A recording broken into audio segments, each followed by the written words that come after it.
Prince of Wales College Jammu में तो खैर मैं किसी न किसी तरह अंधों में काना राजा बन बैठा था, लेकिन गवर्नमेंट कॉलेज लाहौर में आकर सारी शेखी किरकिरी हो गई और यहाँ मैं किसी शुमार कतार में ना रहा। ना तो मुझमें स्नॉबरी की अहलियत थी और ना जुबान घुमा घुमा कर, होंठ सुकेड़ कर, हल्क तोड़ मरोड़ कर एंग्लो इंडियन लहजे में अंग्रेजी बोलना ही मेरे बस का रोग था। अंग्रेज तो खैर अपने मादरी लहजे में अंग्रेजी बोलने पर मजबूर है ही, लेकिन जापानी, जर्मन, नतालवी, फ्रांसीसी, रूसी और चीनी भी इस जुबान में गुफ्तगू करते हैं तो अपने फितरी लहजे को इंग्लिस्तानी सांचे में ढालने की कोशिश नहीं करते। गुलामी के दौर ने एहसास कमतरी की ये वरासत सिर्फ हम ही को अता की है कि अगर हम अपने नेचुरल लहजे में अंग्रेजी जुबान बोलें तो उसे बड़ा मौजे का खेज लतीफ़ा समझा जाता है। अपनी इस कोताही के एहसास से दबकर मैं अपने खोल में घुस गया और रेशम के कीड़े की तरह सिमटाकर अपना एक अलग कोकून बना लिया।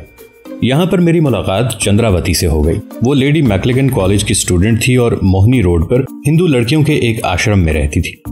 एक रोज पंजाब पब्लिक लाइब्रेरी में हम दोनों एक ही किताब अपने नाम जारी कराने के उम्मीदवार थे। पहले हमारे दरमियान हल्का सा फसाद हुआ, लेकिन फिर लाइब्रेरियन ने ये किताब एक हफ्ते के लिए मेरे नाम इशू करने का फैसला दिया। जब मैंने रजिस्टर में अपना नाम दर्ज करवाया तो चंद्रावती ने आंखें सुगेड़कर मुझे गौर से घूरा और फिर चमक कर बोली, अच्छा तो तुम ही वो 30 मार खान हो जिसने इंग्लिश ऐसे का इनाम जीता था। अखबारों में तस्वीर तो बड़ी अच्छी छपवाई थी, देखने में तो वैसे नजर नहीं आते। इस गैर मुतवक्के हमले ने मुझे लम्हा भर के लिए झिपा दिया। मैं कोई जवाब सोच ही रहा था कि वो दोबारा बोली, अरे तुम तो बिल्कुल लड़कियों की तरह शर्मा लजा रहे हो। चलो मान लिया वो तस्वीर तुम्हारी ही थी, अब प्लीज ये किताब मुझे दे दो, मुझे पर्चा तैयार करना है। मैंने फौरन किताब उसके हवाले कर दी और साथ ही अपना सारा इल्म फजल भी उसके कदमों में डाल दिया। वो दूसरे तीसरे रोज गवर्नमेंट कॉलेज आ जाया करती। मैं अपनी क्लास छोड़कर उसके साथ लॉन में बैठ जाता और देर तक उसे बड़ी मेहनत से पढ़ाता रहता था। जब वो हमारे कॉलेज आती थी तो कई लड़के दो रोया खड़े हो जाते थे और उसे देखकर बड़ी खुश दिली से सीटियां बजाते थे। एक रोज हम लॉन में बैठे थे तो प्रोफेसर डिकिंसन मेरी क्लास का पीरियड लेकर करीब से गुजरे तो मुझे देखकर रुक गए और काफी देर तक निगाहें गाड़कर चंद्रावती को घूरते रहे। फिर मुस्कुराकर बोले, ठीक है, तुम्हारे लिए यही मुनासिब मुकाम है। क्लासरूम में तो ऐसी एक भी गोल्डन गर्ल नहीं। चंद्रावती वाकई सुर्ण कन्हैया थी।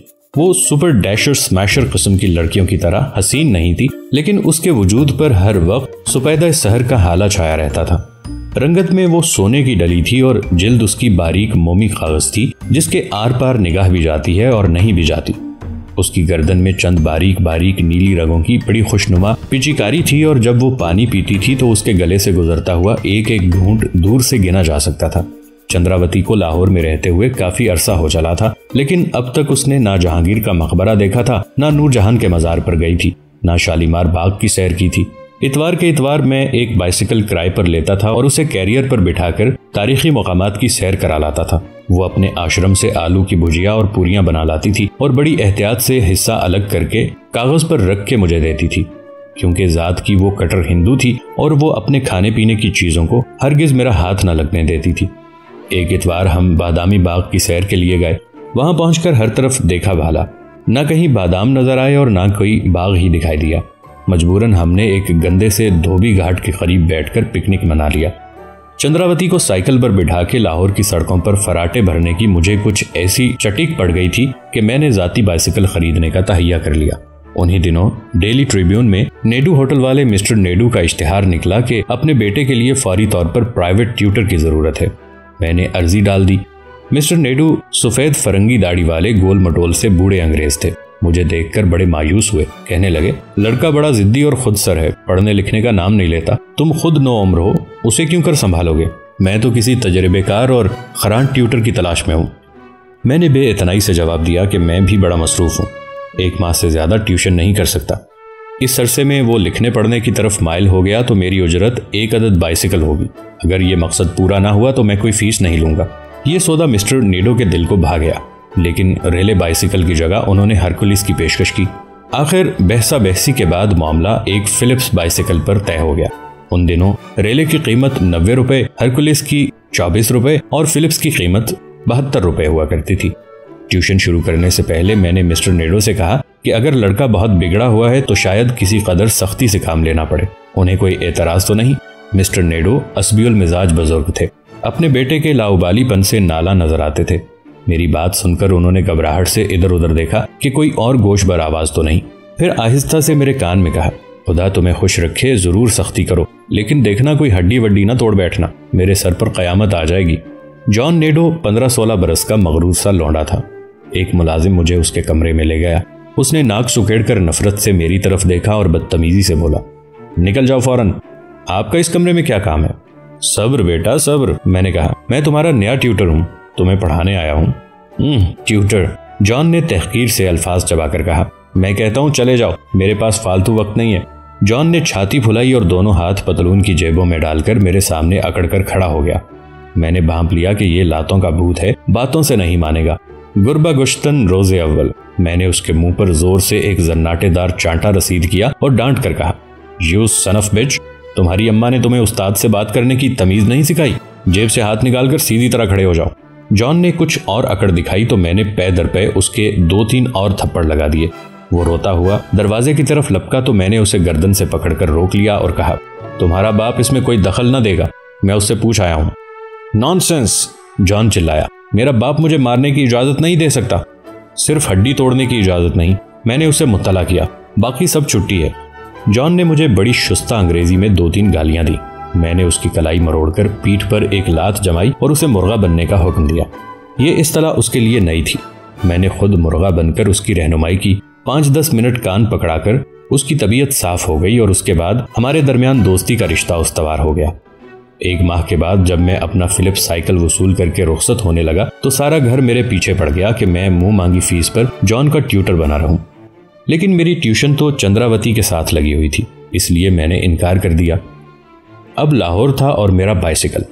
किसी ट्रैफिक सार्जेंट ने भी शहर की इतनी गश्त नहीं की होगी जितना कि हम दोनों ने लाहौर के गली कूचों को खंगाल डाला। एक इतवार मैं चंद्रावती के पास आश्रम पहुंचा तो वो उदास बैठी थी। उसने कोई उल्टा सीधा ख्वाब देखा था और वो अपनी मां के लिए फिक्रमंद थी। मैंने उसे कैरियर पर बिठाया और ग्रैंड ट्रंक रोड पर अहमदाबाद की राह ली। मैं साइकिल चलाता रहा। चंद्रावती पीछे बैठी कोई भजन गुनगुनाती रही और 26-27 मील का फासला देखते ही देखते वक्त से बहुत पहले खत्म हो गया। अहमदाबाद की एक तंगो तारीक गली में 2 छोटी छोटी कोठड़ियों का एक बोसीदा सा घर था। चंद्रावती की बेवा मां पहले कपड़े सीकर गुजारा किया करती थी, फिर मोतिया उतर आने से उसकी नजर कमजोर हो गई तो सीने पिरोने का काम बंद हो गया। अब वो गल्ला मंडी के एक आड़ती जगदीश चंद्र के यहाँ बर्तन मांजने, कपड़े धोने और घर की सफाई पर मामूर थी। जगदीश चंद्र उसे माकूल तनख्वाह देता था, इस वजह से नहीं कि उसका काम पसंद था, बल्कि सिर्फ इस वजह से कि उसकी बेटी खूबसूरत थी। मां की तनख्वाह के बहाने वो दरअसल चंद्रावती पर सट्टा खेल रहा था। यूं भी जब कभी वो लाहौर जाता था तो चंद्रावती को उसकी मां की खैर खैरियत बताने आश्रम जरूर जाता था। जिस रोज पिकनिक के लिए चंद्रावती आलू की भुजिया और पूरियों के अलावा कुछ मिठाई भी लाती थी तो मैं समझ जाता था कि जगदीश चंद्र आया होगा और पाव भर मिठाई नजराना देकर रस्म आशिकी निभा गया है। 1-2 बार मैंने जगदीश चंद्र का नाम लेकर चंद्रावती को छेड़ने की कोशिश की तो उसने बड़े दर्दो कर्ब से हाथ जोड़कर मिन्नत की, उस मूर्ख का नाम न लो, तुम्हारी जुबान में कीड़े पड़ जाएंगे। चंद्रावती की माता मुझे बड़ी पसंद आई। उसके पोर पोर से शिकस्तगी, शाइस्तगी और शांति टपकती थी। उसने पानी डालकर दूध की कच्ची लस्सी बनाई। उनके यहाँ मुसलमानों के लिए कोई अलग बर्तन न था, इसलिए मैंने दोनों हाथों का चुल्लू बनाया। चंद्रावती ने गड़वी उठाई और देर तक उसमें दूर से लस्सी उंडेलती रही। माताजी ये नज़ारा देखकर बहुत गुस्से हुई और फिर चंद्रावती को डांटा कि घर आए हुए परौने को कभी ऐसे भी लस्सी पिलाया करते हैं। कोई बात नहीं माताजी, चंद्रावती ने कहा, ये तो अपने ही लोग हैं, कोई परोना थोड़ी हैं। कहने को तो बेख्याली में वो ये फिक्रा बोल गई, लेकिन फिर अपने आप उसके कानों के लुएं सुर्ख हुई। जल्दी जल्दी बर्तन समेटकर रसोई में चली गई। मैं भी राजा इंद्र की तरह आलती पालती मारकर मूड़े पर बैठ गया और उन फुलझड़ियों का मजा लेने लगा जो चंद्रावती की बात से मेरे अंग अंग में बड़ी कसरत से छूटना शुरू हो गई थी। कुछ देर बाद पीपल के पत्तों पर माश की दाल और भिंडी का सालन परोसा गया। खाने का एक एक लुकमा घी और शक्कर और शहद और बालाई बनकर मेरे गले से उतर रहा था। तीसरे पहर जब हम लाहौर के लिए रवाना हुए तो बाइसिकल के पैडल इस तरह घूमने लगे जैसे धुनकी हुई रुई के गाले हवा में उड़ते हैं। साइकिल जरा तेज हुआ तो मुझे भी तरंग आई और मैंने चंद्रावती को छेड़ने के लिए परोना परोना, मनमोहना, सांवला सलोना, खिलौना वगैरह के काफिये जोड़कर कुछ बेतुके से आशिकाना मिसरे अलापने शुरू कर दिए। 2-3 बार चंद्रावती ने मुझे सख्ती से टोका, लेकिन मेरे सर पर भी शायरी का भूत सवार था। जब मैं ना माना तो आनन फानन उसने चलती हुई साइकिल से छलांग लगा दी। ग्रैंड ट्रंक रोड के एन बीच वो मुंह के बल गिरी और उसकी बाईं कोहनी पर खासी गहरी खराश आई। मैंने जख्म साफ करने के लिए अपना रुमाल पेश किया तो उसने गुस्से से झटक कर जमीन पर फेंक दिया। चंद्रावती को इसरार था कि अब वो यहाँ से पैदल लाहौर जाएगी, मेरे साथ बाइसिकल पर ना बैठेगी। मैंने उसे लाख समझाया कि लाहौर अभी 18-19 मील के फासले पर है, वो इतना कैसे चलेगी, मैं उसे अकेला छोड़कर कैसे चला जाऊं। लेकिन वो भी तरियाहट के सिंहासन पर चढ़ी बैठी थी। हर चंद मैंने अपने कान खींचे, हाथ जोड़े, माफी मांगी, लेकिन वो टस से मस न हुई। आखिर मैंने अपनी पेशानी जमीन पर रख दी और उसके सामने गिन गिन कर नाक से लकीरें खींचने लगा। वो खिलखिला कर हंसती। अरे ये तुम किसको डंडोत कर रहे हो? देवी जी, डंडोत नहीं कर रहा, मैंने जवाब दिया। नाक से लकीरें खींच रहा हूं ताकि तुम माफ कर दो। चंद्रावती ने सड़क पर फेंका हुआ मेरा रुमाल उठाकर मुझे दिया और कहा कि लो, रुमाल से अपनी नाक साफ कर लो, बिल्कुल सर्कस के क्लाउन नजर आते हो, अब शरीफ बच्चों की तरह बाइसिकल चलाना। चंद्रावती हर किस्म की आरजूमंदी से बेनियाज थी। उसे बस एक हसरत थी कि वो किसी तरह बनारस जाकर गंगा स्नान कर ले। मैंने उसे कई बार छेड़ा कि मुसलमान बिल्ली तो 900 चूहे खाकर हज के लिए निकलती है, हिंदू कन्हैया का भी फर्ज है कि पहले वो पाप की गठरी कमाए फिर कहीं जाकर गंगा जी में नहाए। यूं भी मैंने उर्दू और अंग्रेजी अदब के तीर बहदफ इशारों, किनायों, तलमीहों, तशबीहों, इस्तारों और तरह तरह की तरकीबों से उसका जहन किसी कदर बरांगेख्ता करने की बेहद कोशिश की, लेकिन हर बार मुंह की खाई और बड़ी शर्मिंदगी उठाई। रफ्ता रफ्ता एक ही बाइसिकल पर बैठे हुए भी हम दो अलग अलग कुर्रों में बसने लगे थे। जूं जूं मेरे दिमाग में नफसानियत की भेड़ों का छत्ता बनता गया, उसी रफ्तार से हमारे दरमियान एक वसी व अरीज खाला पैदा होना शुरू हो गया। वो मेरे साथ होते हुए भी कोसों दूर होती थी। दरअसल मेरे दिल और दिमाग ने ख्वाहिशात के जिस रास्ते पर चलना शुरू कर दिया था, वो लहजा ब लहजा मुझे उससे दूर ही दूर ले जा रहा था। जैसे जैसे ये फासले बढ़ते गए, मेरा मिजाज चिड़चिड़ा होता गया। छोटी छोटी बातों पर चंद्रावती के साथ झगड़ा मूल लेना मेरा मामूल बन गया। दिन भर उसे बाइसिकल पर लादे लादे सड़कों पर घूमना मुझे बड़ी अहमकाना और तिफलाना हरकत महसूस होने लगी और मैं इस गुनाहे बेलज्जत की उकताहट से दिल ही दिल में झंझलाने लगा। कई बार मेरे सर पर यह जुनून सवार हुआ कि मैं बाइसिकल को किसी तेज रफ्तार मोटर के साथ टकराकर चूर चूर कर दूं। कभी मेरा जी चाहता कि मैं अपने हाथों से उसका गला घोंट दूं और उसका सर जमीन पर मारकर कच्चे नारियल की तरह पाश पाश कर दूं। एक रोज वो एक छाबड़ी वाले के पास ताजा गंडेरियां कटवाने खड़ी हुई तो मेरे दिल में आया कि एक मोटे गन्ने से चंद्रावती को मार मार कर अधमुआ कर दूं और गंडेरियों वाले की दरांती से उसके टुकड़े टुकड़े करके अपने दांतों से कचर कचर चबा डालूं। उसने आकर मेरे हिस्से की गंडेरियां मुझे दी तो मैंने झंझलाकर उन्हें नाली में फेंक दिया। जब मैं अपने कमरे में वापस आया तो मेरा जिस्म यूं टूट रहा था जैसे सड़क कूटने वाला इंजन मुझे रौंदता हुआ गुजर गया है। नाशकीब आरजुओं के कोड़े बड़ी सफाकी से मेरी कमर पर बरसने लगे। नासुफ्ता ख्वाहिशात का गर्म गर्म धुआं अटी हुई चिमनी की तरह मेरे गले में फंस गया। कमरे की चारदीवारी सांप की तरह बल खा खा कर मुझे अपनी लपेट में जकड़ने लगी। मेरा दम घुट गया। मेरे सर में काले काले भूंड और जहरनाक बेड़ें हवाई जहाज के इंजन की तरह भिनभिनाने लगी और मेरे जिस्म में ऊपर से नीचे तक तेज रफ्तार छिपकलियों की फौज दर फौज उछलने कूदने सरसराने लगी। मैं घबरा कर उठा और बाहर सड़क पर आ गया। आधी रात का वक्त था। चारों तरफ छाया हुआ सन्नाटा कह कहे मारकर मुझ पर हंसने लगा था। मैं भी एक लैंप पोस्ट से लिपट कर खड़ा हो गया और देर तक जोर जोर से जवाबी कह कह लगाता रहा। 2-3 राहगीरों ने रुककर मुझे घूरा और फिर शराबी का फतवा देकर आगे बढ़ गए। लाहौर की कोई सड़क मेरे साथ आशनाई का इकबाल जुर्म करने के लिए तैयार न थी।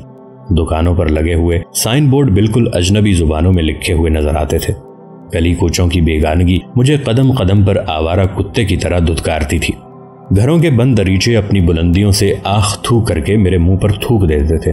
सड़कों के मोड़ जगह जगह मेरा रास्ता रोककर खड़े हो जाते थे और मैं एक लावारिस कोड़ी की तरह कभी इधर भटकता था, कभी उधर भटकता था। लाहौर की कोई सड़क, कोई गली, कोई कूचा मुझे रास्ता देने पर तैयार न था। बेगानगी और दीवानगी के इस माहौल में बस एक दरवाजा ऐसा दिखाई दिया जो आधी रात के बाद भी आगोशे मादर की तरह था। बहुत से लोग बेरोक टोक दाता दरबार में आ जा रहे थे। मैं भी उनके साथ यूं ही बेवजू अंदर घुस गया और मजार की एक मेहराब से टेक लगाकर बैठ गया। बड़ी देर तक मैं आंखें बंद करके इंतहाई इन्हमाक के साथ चंद्रावती का विर्द करता रहा।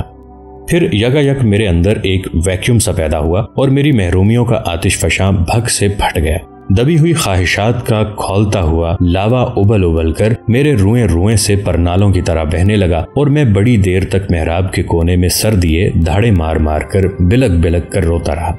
उसके बाद मुझे कुछ ऊंघ सी आ गई। एक मोटे से मुतवल्ली ने मेरी पसलियों में लाठी का ठोका देकर मुझे बेदार किया और डांट कर कहा, तुम यहाँ खराटे लेने आए हो? बदनसीब कहीं के, उठो, अपनी दाद फरियाद का वावेला मचाओ, हजरत दाता गंज बख्श सबकी सुनते हैं। मैंने उठकर मस्जिद के तालाब पर वजू करने के बहाने मुंह पर पानी के छींटे मारे और फिर वापस आकर उसी मेहराब में बैठ गया। मेरे गिरदोपेश कई लोग बड़े खुशू खुजू के साथ अपनी अपनी मुरादें मांग रहे थे।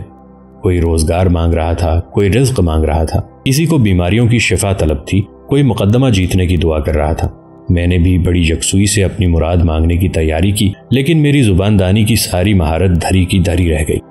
मेरे दिल की आरजू इस कदर नंगी थी कि अल्फाज का कोई जामा उस पर पूरा ना उतरता था।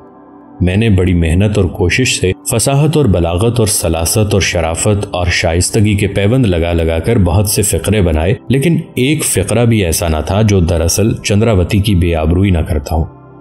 बुजुर्गों के मज़ार पर इस किस्म की अंदाज़े गुफ्तगू और इस किस्म की इजहार तमन्ना से मुझे हिजाब सा आ गया।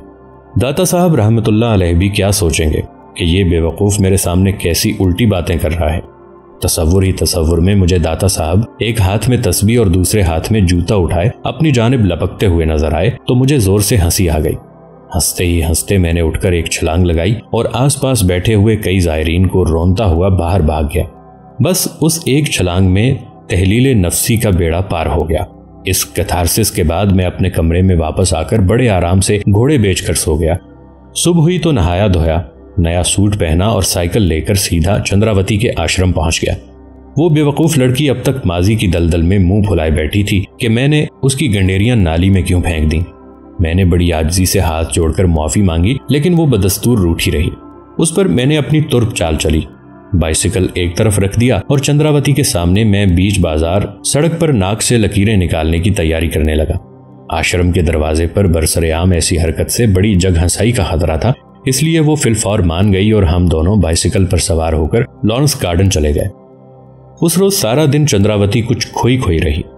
मेरा अफलातूनी राज़ो नयाज उसकी समझ में बिल्कुल नहीं आ रहा था, ना मेरे गैर मामूली निशातो इंबसात की बज़ाहिर कोई वजह ही नजर आती थी। उसने 2-3 बार नाक सुकेड़ सुकेड़ कर मेरा सांस सूंघने की कोशिश की कि मैं कोई नशा तो करके नहीं आ रहा। चंद्रावती भी अजीब मुअम्मा थी। मेरे अय्याम जाहिलियत की छोटी मोटी ज्यादतियों और बदउतवारियों को तो वो बर्दाश्त कर लेती थी, लेकिन अब जो मैं शराफत और शाइस्तगी का लिबादा ओढ़कर उसके सामने आया तो वो बुरी तरह बोर होने लगी। साइकिल की सवारी से उसका जी भर गया। शालीमार बाग, मकबरा जहांगीर, लॉरेंस गार्डन की कशिश खत्म हो गई। बेडन रोड पर दही भल्लों और गोलगप्पों का शौक भी पूरा हो गया। कामरान की बारादरी में इकट्ठे बैठकर घंटों रावी की लहरें गिनने का मशगला भी बंद हो गया। वो छोटी छोटी बात पर मेरे साथ उलझने लगी। उस पर एक बेनाम सा खरापन छा गया और वो बात ही बात पर बरहमी, जंजलाहट और आजुर्दगी का इजहार करने लगी। एक रोज वो किसी दुकान से कमीज का कपड़ा खरीद रही थी। रंगों के इंतखाब में मैंने कुछ दखल दर माकूलात दिया तो वो बिगड़कर आपे से बाहर हो गई और खरीदारी छोड़ छाड़ कर पैदल ही आश्रम को वापस लौट गई। अगले रोज मैं उससे मिलने गया तो पिंजरा खाली था। उसने आश्रम छोड़ दिया था और अपना सामान लेकर वो एमनाबाद चली गई थी। मैं उसके ताक़ुब में भागम भाग एमनाबाद पहुंचा। वो एक चटाई पर बैठी अपनी माँ की मशीन से कुछ कपड़े सी रही थी। मैंने उसके सामने अपने गिलों और शिकवों का पूरा दफ्तर खोल दिया। अभी तो गर्मियों की छुट्टियों में 10-12 रोज बाकी थे। वो इतने रोज पहले ही कॉलेज से क्यों चली आई? लाहौर को चुपचाप चोरों की तरह क्यों छोड़ दिया? मुझे क्यों खबर ना की? चंद्रावती अपनी नजरें सिलाई पर गाड़े खामोशी से मशीन चलाती रही। मेरे सवालों का उसने कोई जवाब न दिया, लेकिन कपड़े सीते सीते सर ऊपर उठाए बगैर उसने आहिस्ता आहिस्ता धीमे धीमे लहजे में मुझे आगाह किया कि उसने फैसला कर लिया है कि वो सारी गर्मियों की छुट्टियां कपड़े सीकर कुछ पैसे जमा करेगी और सितंबर के महीने में अपनी माता को साथ लेकर गंगा स्नान के लिए बनारस चली जाएगी। प्रोग्राम तो बड़ा अच्छा है, मैंने तंजन कहा, लेकिन कॉलेज में तुम्हारी जगह पढ़ाई कौन करेगा? चंद्रावती ने कोई जवाब न दिया और सर झुकाए जोर जोर से मशीन चलाती रही। कोई आध घंटा हम दोनों खामोश बैठे रहे। फिर मैं उठ खड़ा हुआ और बोला, अच्छा अब मैं चलता हूँ, फिर किसी रोज आऊंगा। ना जी ना, चंद्रावती ने जल्दी से कहा, अब छुट्टियां बिल्कुल ना आना, मेरे काम में हर्ज होता है। छुट्टियों के बाद हाजिर होने की इजाजत है या वो भी नहीं? मैंने किसी कदर तलखी से पूछा। मुझे नहीं पता, उसने रूठे हुए बच्चे की तरह मुंह फुलाकर कहा। वो सर झुकाए खट खट मशीन चलाती रही। मैं कुछ देर खामोशी से बैठा रहा और फिर बाइसिकल संभाल कर चला आया। लाहौर आकर मैंने ट्यूशनों के इश्तिहार ढूंढने शुरू किए और गर्मियों की छुट्टियों में 2 महीनों के लिए कैम्बलपुर में एक राय बहादुर के यहाँ ट्यूशन कर ली। एक लड़का बीए की तैयारी कर रहा था, दूसरा 2nd ईयर में था। 2 लड़कियों ने मैट्रिकुलेशन का इम्तिहान देना था। चारों को 2 माह पढ़ाने का 200 रुपया मुशाहिरा तय हुआ। राय बहादुर ने रहने के लिए मुझे अपने पटवार खाने में जगह दे दी और 2 वक्त का खाना अपने एक मुसलमान कारिंदे के यहाँ मुकर्रर कर दिया। राय बहादुर की मिन्नत समाजत करके मैंने 100 रुपया पेशगी वसूल कर लिया और उसे एक बड़े खुशामदाना खत के साथ चंद्रावती की खिदमत में भेज दिया। मैंने बड़ी मिन्नत समाजत डांट डपट से उसको लिखा कि वो सिलाई मशीन पर अपना वक्त जाया ना करे बल्कि अपने इम्तिहान की तैयारी करे। बनारस यात्रा के लिए 200 रुपया फराहम करना मेरी जिम्मेदारी है। चंद रोज के बाद मनी ऑर्डर ज्यों का त्यों वापस आ गया। अगले माह मैंने पूरे 200 रुपए का मनी ऑर्डर भेजा, वो भी इसी तरह वापस आ गया। छुट्टियों के बाद मैं खुद अहमदाबाद गया। वो चारपाई पर बीमार पड़ी थी। उसकी मां पास बैठी पंखा कर रही थी। मुझे देखकर चंद्रावती उठकर बैठ गई। मैंने शिकायत की कि उसने मेरे भेजे हुए पैसे वापस क्यों कर दिए थे, मनी ऑर्डर क्यों किया था। चंद्रावती ने तुनक कर कहा, खुद क्यों नहीं लाए। खुद कैसे लाता, मैंने जवाब दिया। तुमने खुद ही तो कहा था कि छुट्टियों में यहां ना आऊं, तुम्हारे काम में हर्ज होता है। हाय राम, चंद्रावती ने माथे पर हाथ मारकर कहा, तुम मेरी हर बात को सच क्यों मान बैठते हो। चंद्रावती के मुंह से ये अल्फाज सुनकर मैं बेख्तियार उस गर्कशुदा लाश की तरह हाथ पांव मारने लगा जिसकी आंख यकायक खुल जाए और उस पर यह इंकशाफ हो कि जहां वो डूबी पड़ी है वहां पानी नहीं महज शराब है। मैंने एक एक करके अपनी उंगलियों पर उन मौके का शुमार शुरू कर दिया जब मुझे चंद्रावती की बात को सच नहीं समझना चाहिए था, लेकिन हिमाकत से खामखा सच मान बैठा था। चंद्रावती ने पंखे की डंडी मेरे सर पर मारकर मुझे चुप करा दिया और कहा, बस बस, अब ज्यादा हिंदी की चिंदी ना निकालो, बिल्कुल दूध पीते बच्चे ही बन गए। क्यों ना बनता, मैंने भी खिसियानी बिल्ली की तरह खंबा नोचना शुरू किया। तुम मेरे हाथ का छुआ हुआ पानी का ग्लास तक तो नहीं पीती हो। अरे भाई, पानी का ग्लास तो पानी का ग्लास होता है। चंद्रावती ने अजीब तौर पर हंसकर कहा, बंदा परंदा तो पानी का ग्लास नहीं हुआ करता ना। इतना कहकर वो एकदम संजीदा हो गई और बोली, तुमने वो कैम्बलपुर वाले पैसे जाया तो नहीं कर दिए, अब मुझे वाकई जरूरत है। बिस्तर पर बैठे बैठे उसने मुझे अपनी बीमारी की राम कहानी ऐसे अंदाज से सुनाई जैसे कोई शोख बच्चा स्कूल में अपनी शरारतों के कारनामे सुनाता है। एक दिन यूं ही बैठे बिठाए उसे हल्की हल्की हरारत शुरू हो गई, फिर खांसी के साथ तेज बुखार हो गया। अहमदाबाद के वैद्य ने तपे महरका तशखीस किया और ठंडे शरबतों से इलाज करता रहा। खांसी बढ़ती गई और 21 दिन गुजरने के बाद जब बुखार ना टूटा तो वो घबराकर गुजरांवाला अस्पताल में सिविल सर्जन के पास चली गई। डॉक्टर ने एक्सरे लिया, खून टेस्ट किया, थूक का मुआयना किया और नतीजा ये निकाला कि चंद्रावती को 3रे दर्जे की गैलोपिंग टीबी हो गई है। टीबी की खबर सुनकर जगदीश चंद आड़ती ने चंद्रावती की मां को अपनी घरेलू मुलाजिमत से निकाल दिया। महल्ले वालों ने भी उनके यहाँ आना जाना बंद कर दिया और अब वो मां बेटी अपनी सिलाई मशीन बेचकर खाने पीने और दवा दारू का काम चला रही थी। मैं हर दूसरे तीसरे दिन सुबह सवेरे अपनी बाइसिकल पर अहमदाबाद चला जाता था। सारा दिन माँ बेटी के साथ गुजारकर ताश खेलता, गप्पे हाँकता और शाम को बाइसिकल पर लाहौर वापस आ जाता। लेकिन रफ्ता रफ्ता चंद्रावती की खांसी के दौरे बढ़ गए। खांसी की धौंकनी घंटा घंटा भर बड़ी बेरहमी से चलती और वो बेसुध होकर बिस्तर पर गिर जाती। ये देखकर मैं अहमदाबाद उठाया। दिन भर चंद्रावती के पास रहता, रात को एक मुकामी मस्जिद के सहन में पड़कर सो रहता।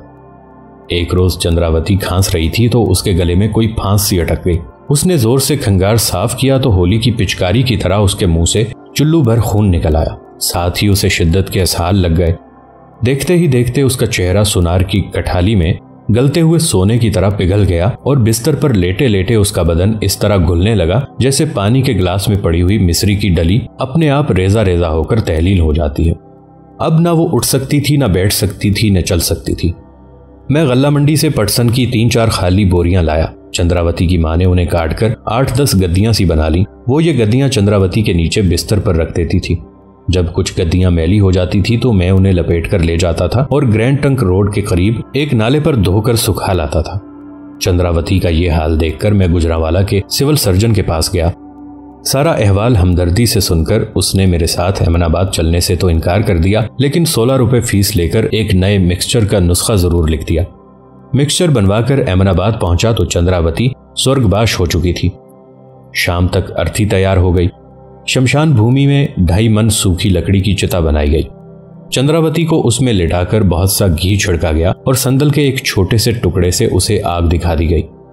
शोले भड़क भड़क कर अजदहे की तरह हवा में जुबानें निकालने लगे। 2-3 ब्राह्मण जोर जोर से मंत्र लापने लगे। एक साधु ने शंख बजाया। चिंगारियां चटक चटक कर दूर तक आने लगीं और देखते ही देखते वो लड़की भी जलकर राख हो गई जिसने कभी मेरे हाथ का पानी तक न पिया था। चंद्रावती की माता ने एक मध्यम से लालटेन की रोशनी में अपनी बेटी के फूल चुने और राख समेटकर एक पोटली में बांध ली। लाहौर आकर मैंने अपना बाइसिकल बेच दिया और चंद्रावती की मां को बेटी के फूल गंगा में बहाने के लिए बनारस जाने वाली गाड़ी में सवार करा दिया। लाहौर रेलवे स्टेशन के प्लेटफॉर्म नंबर 2 से जब बनारस वाली ट्रेन रवाना हो गई तो उसकी पिछली सुर्ख बत्ती तक अंधेरे में खून आलूद जुगनू की तरह टिमटिमाती रही। प्लेटफॉर्म पर तो बड़ी चहल पहल थी, लेकिन मैं स्टेशन से बाहर आया तो चारों तरफ अंधेरा ही अंधेरा था। लाहौर के सारे लैंप पोस्ट जादू के जोर से गायब हो गए। आद और सुमूद की बस्तियों की तरह इस शहर खामोशा की इमारतें भी अपनी छतों पर ऊंधी पड़ी थीं। हर जानिब खंडरात ही थे। इस वीरानी में मफलूज हाथ की बेहिस लकीरों की तरह सिर्फ उन मुर्दा शाहराहों का जाल बिछा हुआ था जिन पर मैं चंद्रावती के साथ बाइसिकल चलाया करता था। कई रोज तक मैं दिन रात उन शाहराहों पर पाप्यादा घूमता रहा। चलते चलते मेरे पांव में छाले पड़ गए। जब मजीद चलने की सकत बाकी न रही तो मजबूरन मैं गवर्नमेंट कॉलेज के लॉन में वापस आ गया और अपना पहला अफसाना लिखने बैठ गया।